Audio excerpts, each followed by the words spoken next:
Örtülerimi yıkadım, serdim. Pırıl pırıl.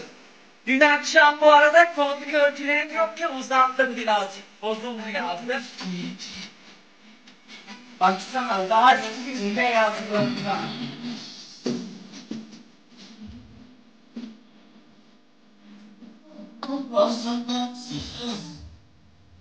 Evet, köy çeşmesine gidiyorum şimdi de gülleri basmaya.